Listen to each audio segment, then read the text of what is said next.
지금부터 드릴 이야기는 아마 대부분 처음 들어보실 겁니다. 듣는 순간 이게 진짜야? 하실 수도 있어요. 그 사실도 모른 채 우리 가족이 매달 보험료만 꼬박꼬박 내고 있다고 생각해 보세요. 정말 속상하고 억울하지 않을까요?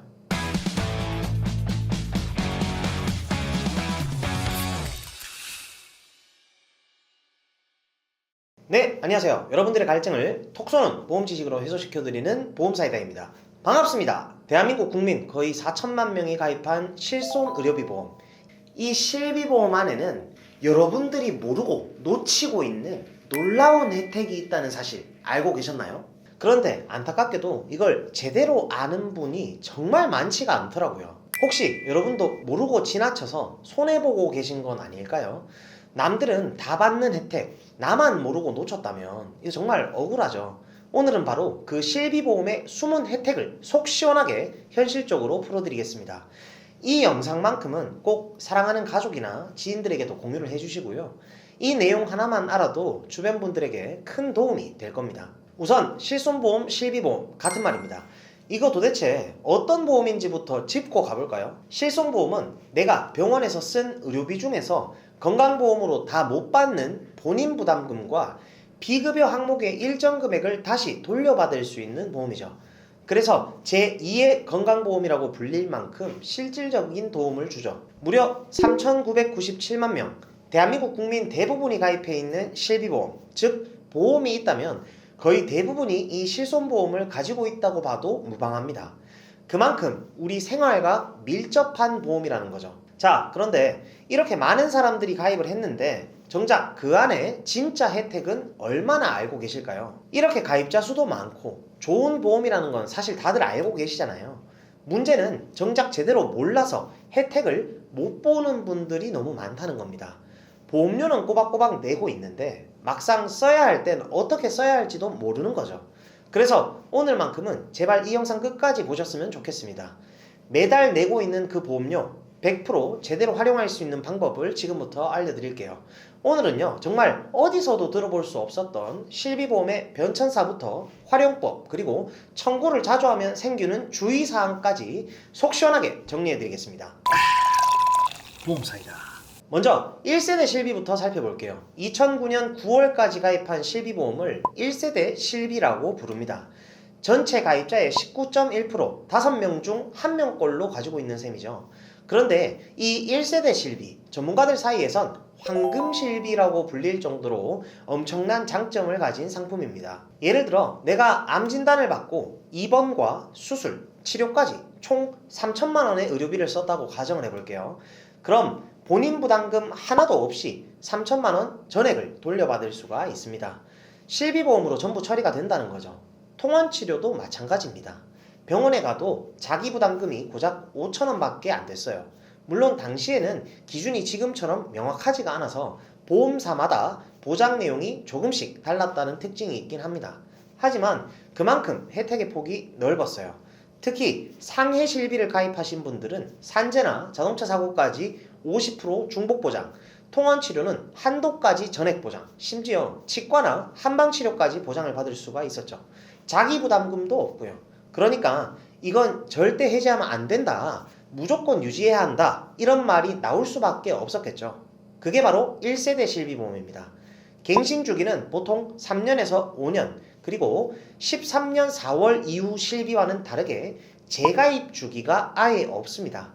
그 말은 조건이 바뀌지 않고 그대로 유지된다는 뜻이죠. 이쯤 되면 왜 황금실비라는 별명이 붙었는지 조금은 감이 오시죠? 그리고 2009년 10월부터 2017년 3월까지 가입한 실비보험을 2세대 실손의료비, 즉 표준화 실비보험이라고 부릅니다. 1세대 실비 이후 처음으로 표준화가 이루어지다 보니까 그 과정에서 몇 차례 세부적인 변경이 있었어요. 대표적인 변화가 바로 갱신 주기입니다. 원래 13년 4월 이전까진 3년마다 갱신이었는데 그 이후부터는 1년마다 갱신으로 짧아졌습니다. 그리고 2013년 4월 이후부터는 재가입 주기라는 개념이 생겼죠. 이게 무슨 뜻이냐면요, 2013년 4월 이후 가입하신 분들은 가입 후 15년이 되는 시점에 해지를 하지 않는 이상 자동으로 그 시점에 새로운 실손보험으로 강제 전환이 된다는 겁니다. 예를 들어서 설명드릴게요. 내가 2013년 10월에 2세대 실비보험을 가입했다면 15년 뒤인 2028년 10월 아무리 기존 조건이 좋아도 새로운 실손보험으로 자동 전환됩니다. 즉 계속 유지하고 싶다는 내 의지와 상관없이 바뀌게 되는 거예요. 그리고 2017년 4월부터 2021년 6월까지는 3세대 실손보험이 출시됐습니다. 이 시기부터는 급여 항목은 10%, 비급여는 20%로 본인 부담금이 생기기 시작했죠. 2세대 후반부 실비와 기본 구조는 비슷하지만 결정적인 차이점이 하나 있습니다. 바로 비급여 청구에서 가장 큰 비중을 차지했던 도수치료, 주사료, MRI 이 세 가지 항목을 따로 분류를 했다는 점이죠. 이른바 비급여 3종이라고 불리는데 이 항목들은 자기 부담금이 무려 30%로 올라갔습니다. 즉 같은 치료라도 2세대 때보다 훨씬 더 본인이 부담해야 하는 금액이 커진 거죠. 그리고 현재 판매 중인 4세대 실손보험은 2021년 7월부터 지금까지 이어지고 있습니다. 이 4세대 실비는 급여 항목은 20%, 비급여는 30%로 본인 부담률이 더 높아졌습니다. 특히 비급여 진료의 경우 통원 치료 횟수 제한까지 생겼어요. 즉 무제한 청구가 불가능해진 거죠. 또한 재가입 주기도 바뀌었습니다. 3세대까지는 15년이었던 재가입 주기가 4세대부터는 5년 단위로 짧아졌습니다. 즉 앞으로 5년마다 새로운 실비보험이 출시될 때마다 자동으로 새 조건으로 재가입이 이루어진다는 뜻이죠. 그래서 실비보험을 도대체 전환해야 될까 말아야 될까 고민하셨던 분들 이제 조금은 감이 오실 겁니다. 지금 내가 어떤 세대의 실비를 가지고 있느냐에 따라서 그게 바로 유지냐 전환이냐를 결정하는 첫 단추가 되겠죠. 근데 여기서 재미있는 비밀이 하나 있습니다. 전체 실비보험 가입자 중에서 보면요, 2013년 1월 이후 출시된 2세대 실비 중 15년마다 재가입이 필요한 분들이 약 0.3%, 그리고 6.1%, 여기에 0.4%와 22.7%에 해당되는 3세대 가입자, 마지막으로 10.5%의 4세대 가입자까지 포함하면 결국에 대한민국 실비보험 가입자의 약 40%는 사실상 전환을 해야 할지 말아야 할지 크게 고민을 하실 필요가 없습니다. 왜냐하면 2013년 이후에 2세대부터 3세대 실비는 15년이 지나면 자동으로 새로 출시된 차세대 실비로 전환이 되고 4세대 실비는 5년마다 새로운 세대 실비로 재가입이 되기 때문이죠.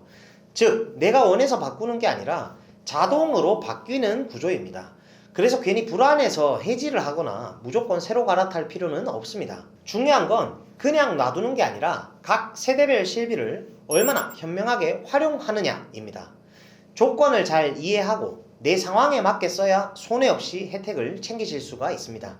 그래서 오늘 보험사에다가 시원하게 정리를 해봤습니다. 실비보험 활용 꿀팁 첫 번째, 바로 연간 자기부담금 한도 활용하기입니다. 2009년 8월 이후 표준화된 실비보험부터 2021년 6월, 그러니까 4세대 실비가 나오기 전까지 가입하신 분들이라면 이번 시 본인 부담금이 연간 200만원을 초과할 경우 초과분은 전액 보상받을 수가 있습니다. 어렵게 들리시죠? 자, 예를 한번 들어볼게요.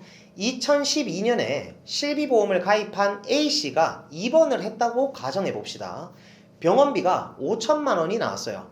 자기부담금이 10%라면 원래는 500만원을 본인이 내고 나머지 4,500만원을 돌려받는 구조죠. 그런데 연간 자기부담금 한도가 적용되면 이야기가 달라집니다. 200만원까지만 본인이 내면 되니까 결국 5천만원 중 4,800만원을 보상받게 되는 겁니다. 이 사실을 알고 계셨던 분들 얼마나 되실까요? 이건 진짜 꿀정보입니다. 이 내용은 주변 분들께도 꼭 알려주세요. 다들 모르고 놓치고 계시거든요. 자, 그 다음 내용 시작하기 전에 구독, 좋아요, 알림 설정 한번 하고 다음으로 넘어가겠습니다. 보험사이다. 그런데 여기서 4세대 실비보험을 가지고 계신 분들은 조금 다릅니다. 과거 1, 2, 3세대의 실비의 경우에는 급여와 비급여를 합쳐서 연간 200만원이 한도였지만 4세대부터는 급여와 비급여가 분리되었어요. 나는 지금 4세대 실비를 가지고 있다 하시는 분들, 이 부분 진짜 중요합니다. 4세대 실비보험 전환 반드시 알아야 할 것들, 이 편을 참고해 주시고요. 간단히만 정리를 좀 해드리면 급여 항목은 기존과 동일하게 연간 200만원 상한이 적용됩니다. 하지만 비급여 항목은요, 한도 제한이 없습니다. 즉 비급여는 본인이 부담을 해야 한다는 뜻이죠. 좀 더 자세히 알고 싶으신 분들은 방금 말씀드린 영상 링크 설명란에 제가 남겨둘 테니까 꼭 확인해 주시고요. 자, 예를 하나 더 들어볼게요. 급여 항목으로 치료비가 3천만원 나왔다고 한다면 4세대 실비의 급여 자기부담금은 20%니까 보통 600만원을 제외하고 2,400만원을 돌려받게 됩니다. 그런데 여기서 연간 자기부담금 상한 200만원이 적용되면 2,400만원이 아니라 2,800만원을 보상받게 되는 거예요. 이렇게 실비보험에는 우리가 생각하는 것보다 훨씬 큰 혜택이 숨어 있습니다. 그래서 실비보험은 선택이 아니라 필수라고 자신있게 말씀드릴 수 있고요. 물론 과거 실비보험이 혜택은 더 좋지만 보험료가 너무 부담돼서 유지하는 게 어렵다면 4세대로라도 전환을 꼭 하셔서라도 유지를 하시길 바랍니다. 자, 이제 다음으로 넘어가 볼까요? 실비보험 활용 꿀팁 두 번째, 바로 해외 장기 체류자 납입 중지 기능입니다. 이 기능은 2009년 10월 1일 이후 신규 계약자부터 적용돼서 2016년 1월 1일부터 시행되고 있습니다. 예를 들어 내가 3개월 이상 해외 체류를 하게 된다고 가정을 해볼게요. 그런데 이때 보험료는 계속 자동이체로 빠져나가죠. 쓰지도 못하는 보험료를 계속 내고 있다면 너무 아깝잖아요. 그래서 만들어진 제도가 바로 실손보험 납입 중지 및 환급 제도입니다. 이 제도를 활용하면 3개월 이상 해외에 체류했다가 귀국한 경우 그 기간 동안 낸 실손보험료를 사후 환급받을 수가 있습니다. 여권 사본이나 출입국 사실증명서만 보험사에 제출하면 되죠. 또 납입중지 기능은요, 해외여행보험과 실손보험을 같은 보험사에서 가입한 경우에만 적용이 됩니다. 즉 같은 회사 상품이면 실비보험 납입을 일시 중지시킬 수 있다는 거예요. 그러니까 꼭 기억해 두세요. 해외 장기 체류를 하신다면 보험사에 전화를 해서 납입 중지 및 환급 신청 꼭 하시길 바랍니다. 이거 모르고 그냥 두시는 분들 생각보다 정말 많습니다. 자, 이제 세 번째 꿀팁으로 넘어가 볼게요. 실손보험 활용 꿀팁 세 번째. 혹시 지금 다니고 있는 회사에서 단체 실비보험이 들어가 있으신가요? 그렇다면 여러분이 따로 가입해둔 개인 실비보험의 납입을 중지시킬 수가 있습니다.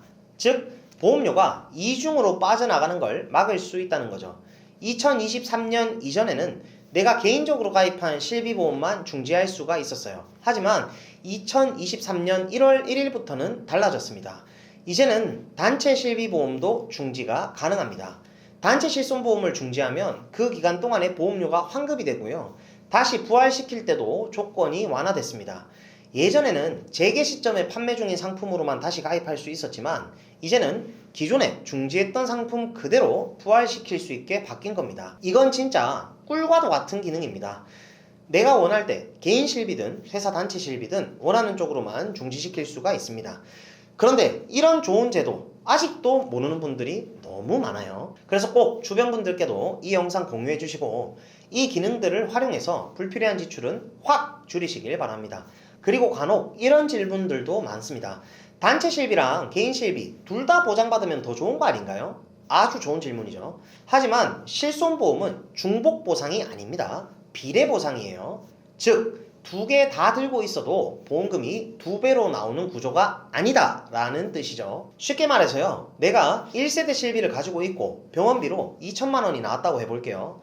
그런데 개인 실비 하나, 회사에서 들어주는 단체 실비 하나, 이렇게 두 개가 있는 경우가 많죠. 그럼 대부분 이렇게 생각을 합니다. 내가 병원비 2천만 원 냈으니까 개인 실비에서 2천, 단체 실비에서 2천, 총 4천만 원 받을 수 있겠네?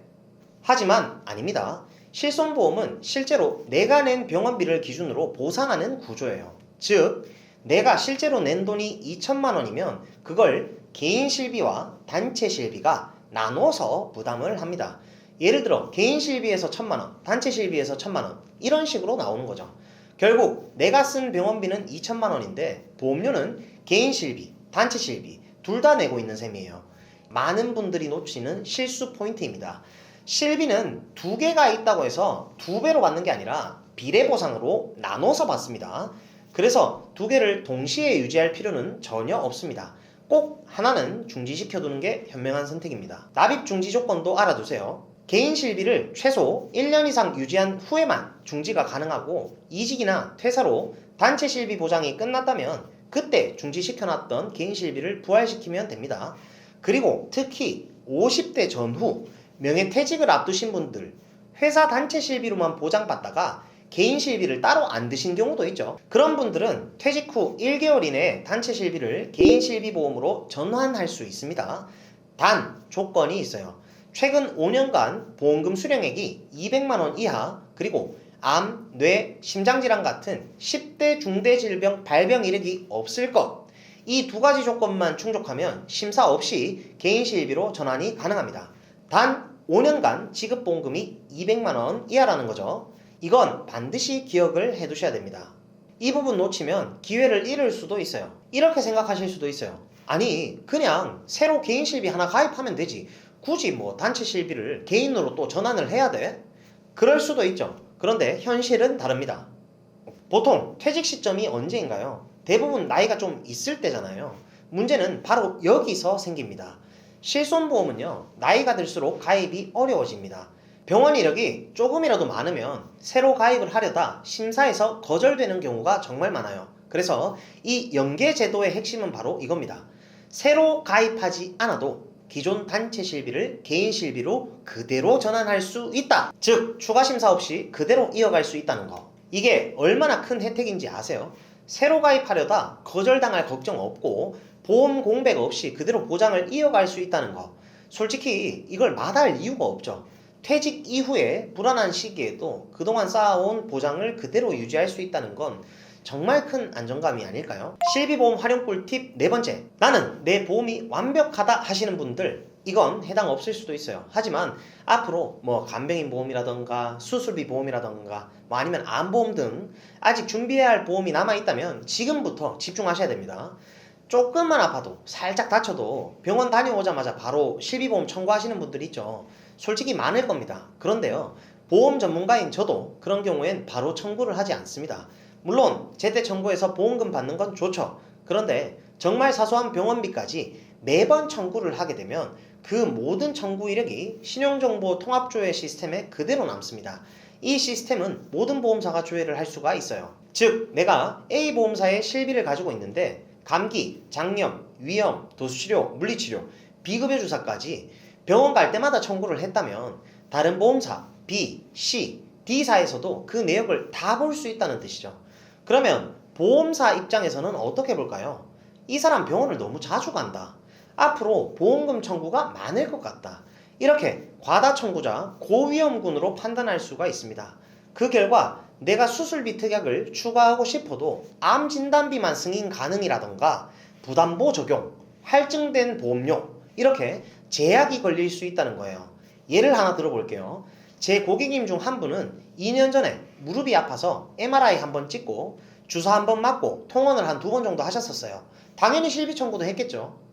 그런데 2년이 지나 새 보험에 가입하려고 하니까 보험사에서 무릎에 대한 부위를 부담보를 걸어버렸습니다. 즉, 일정 기간 동안은 그 부위 보장 불가. 또 다른 고객님은 가슴이 두근거려서 병원에 가셨는데 24시간 심전도 검사, 조영제 MRI까지 다 했어요. 그런데 결과는 원인 불명. 그런데도 병원에서 심장 관련 질병 코드를 입력을 해놨더라고요. 보험사에서는 그럼 관계없는 병이라는 증빙을 제출해라 라면서 검사 결과지나 진료 기록 제출을 요구까지 했었습니다. 별거 아닌 진료였는데도 괜히 서류를 제출하느라 고생을 했던 케이스죠. 그리고 요즘 많죠. 도수치료, 물리치료. 예를 들어서 거북목 때문에 3년 동안 한 6회 정도 치료를 받았다면 사실 고지 의무 대상은 아닙니다. 5년 이내에 통원 7회 이상일 때만 고지 대상이니까요. 그런데 청구를 해버리면 이야기가 달라질 수 있습니다. 보험회사에서는 어떤 부위였냐, 어떤 이유로 치료를 했냐, 전부 추가 고지를 요구해요. 그러면 결과적으로 수술비, 후유장애, 골절 진단비 등 다른 특약 가입이 거절되거나 금액이 줄어드는 일이 생깁니다. 그래서 드리고 싶은 말씀은 이겁니다. 당장 몇만원, 몇십만원 급해서 바로 청구를 하시기보단 보험 준비가 끝나기 전까지는 조금은 기다리시길 권장드립니다. 보험금 청구권은 3년간 유효합니다. 그러니까 병원 서류들, 진료비 영수증, 세부 내역서 이런 것들 잘 챙겨 두셨다가 필요한 보험을 모두 가입하고 나서 한 번에 청구를 하시기를 권장드립니다. 이게 바로 현명한 실비 활용의 핵심 전략입니다. 보험은 빨리 받는 게 다가 아니라 언제, 어떻게 청구하느냐가 더 중요하다는 거 꼭 기억해 두세요. 그리고 혹시나 오해하실까봐 한 가지 꼭 짚고 넘어가야 할 부분이 있습니다. 병원 다녀온 걸 청구 안 하면 보험사가 모르니까 그냥 청구 안 한 건 고지 안 해도 되겠네요.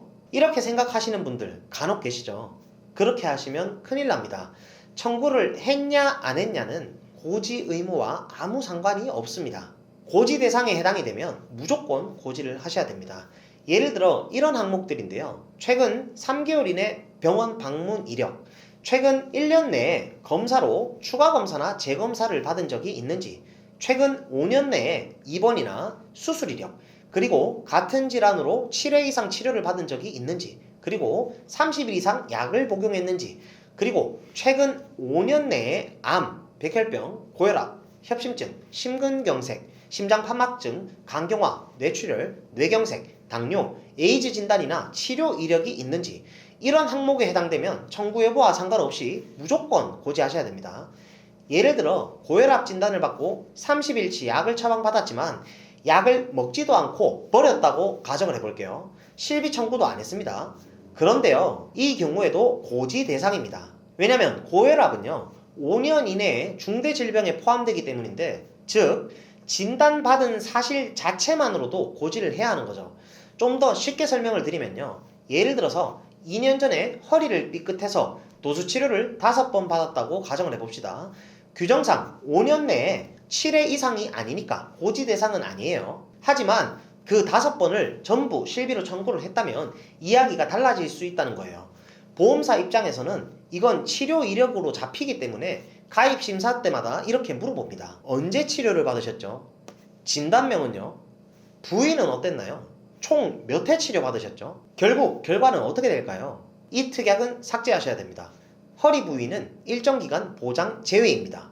보험료는 조금 더 내셔야 됩니다. 이런 식으로 불이익이 생길 수가 있다는 거예요.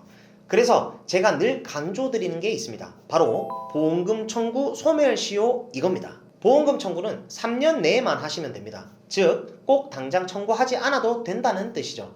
병원 서류만 잘 챙겨두셨다가 보험 점검이나 설계가 다 끝난 후에 한 번에 청구하셔도 아무 문제가 없습니다. 실비보험 활용 꿀팁 5번째. 그리고 4세대 실비보험을 가지고 계신 분들을 위한 활용 꿀팁이 또 있습니다. 4세대 실비보험 가입자분들은 조금 예외가 있습니다. 바로 비급여 차등제라는 제도가 적용되기 때문이에요. 이 비급여 차등제는 말 그대로 전년도에 내가 얼마나 비급여 보험금을 수령했는지에 따라 다음 해 보험료가 달라지는 제도입니다. 쉽게 말해서 비급여 보험금을 하나도 안 받았다면 5% 할인, 100만원 미만으로 청구했다면 보험료는 그대로 유지. 하지만 그 이상 청구를 하게 되면 이야기가 달라집니다. 기준금액을 넘는 순간부터는 청구 금액에 따라 최대 300%까지 보험료가 할증될 수가 있어요. 즉 100만원을 초과해서 청구를 하면 내 보험료가 오를 수도 있다는 뜻입니다. 실제로 4세대 실비보험 가입자 중 한 분이 이 제도를 정확히 모르고 2023년, 2024년치 비급여 보험금을 한꺼번에 청구를 하셨대요. 그 결과 수령액이 100만원을 넘어버렸고 25년도부터는 보험료가 2배로 인상된다는 통보를 받았다고 합니다. 이게 중요한 이유가 뭐냐면요, 이 비급여 차등제는 보험사고일 기준이 아니라 지급일 기준으로 계산이 됩니다. 즉 내가 언제 병원에 갔는지가 아니라 보험금이 언제 지급됐는지를 기준으로 연간 수령액이 산정된다는 거예요. 그래서 4세대 실비 가입자분들이라면 꼭 기억하세요. 비급여 의료비를 청구하실 땐 1년에 100만원 미만으로 나눠서 청구하시는 게 훨씬 유리합니다. 조금만 신경 써도 보험료는 줄이고 혜택은 그대로 챙기실 수 있습니다. 이게 바로 4세대 실비 가입자분들을 위한 현명한 청구 전략입니다. 본 광고는 손해보험 광고심의 기준을 준수하였으며 유효기간은 심의일로부터 1년입니다. 오늘 영상에서는 이렇게 실비보험을 이미 가지고 계신 분들, 그리고 앞으로 가입을 준비하시는 분들이라면 반드시 알아야 할 실전 꿀팁을 정리해드렸습니다. 언제 청구하는 게 현명한지, 그리고 실비를 어떻게 활용하면 손해 없이 혜택을 극대화할 수 있는지, 이런 부분은 솔직히 보험 전문가가 아니면 알기 어렵습니다. 그리고 꼭 말씀드리고 싶어요. 믿을 수 있는 전문가와 함께 제대로 점검을 받으시고 가입을 하세요. 그리고 인생에서 단 하나의 보험만 고르라고 한다면 저는 주저없이 이렇게 말할 겁니다. 무조건 실비보험입니다. 오늘 영상 보신 분들은 꼭 주변 분들께도 이 영상 다 같이 좀 공유를 하셔서 진짜 이런 숨은 보험 지식들 많이 얻어가셨으면 좋겠고요.